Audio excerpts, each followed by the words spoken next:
Januari tahun 1999, Indonesia baru saja melewati salah satu fase paling genting dalam sejarahnya. Reformasi telah menjatuhkan rezim Orde Baru, namun perubahan besar itu meninggalkan kekosongan stabilitas. Krisis ekonomi, lemahnya aparat keamanan, dan ketidakpastian politik terjadi hampir di seluruh wilayah Indonesia. Saat itu, negara dipimpin oleh Presiden B.J. Habibie, dan di tengah situasi nasional yang rapuh, Maluku menjadi salah satu daerah paling rentan. Maluku adalah wilayah yang majemuk, dengan masyarakat yang hidup berdampingan dalam perbedaan agama, budaya, dan latar belakang sosial. Namun di balik kehidupan yang tampak harmonis, tersimpan ketegangan lama akibat kesenjangan ekonomi, persaingan jabatan birokrasi, serta pola pemukiman yang mulai tersegregasi. Ketegangan ini belum pernah benar-benar diselesaikan secara struktural. Pada 19 Januari tahun 1999, bertepatan dengan Hari Raya Idul Fitri, sebuah peristiwa kecil terjadi di kawasan Terminal Batu Merah, Ambon. Pertikaian antar dua individu yang sejatinya bersifat personal berubah arah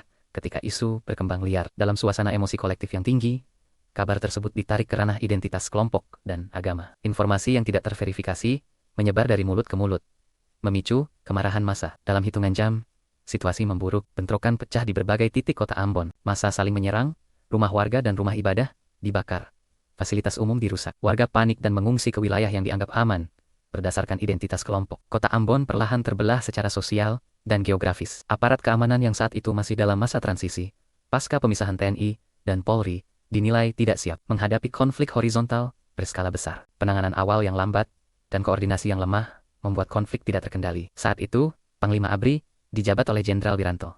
Namun, situasi di lapangan terus memburuk. Konflik tidak hanya berhenti di Ambon, tetapi menyebar ke wilayah lain di Maluku, seperti Pulau Seram dan Halmahera. Selama berbulan-bulan hingga bertahun-tahun, kekerasan terjadi secara berulang. Ribuan nyawa melayang, ratusan ribu orang mengungsi, dan tatanan sosial masyarakat hancur. Anak-anak kehilangan masa kecilnya, dan trauma kolektif tertanam dalam ingatan masyarakat Maluku. Pada Oktober tahun 1999, Indonesia dipimpin oleh Presiden Abdurrahman Wahid atau Gus Dur.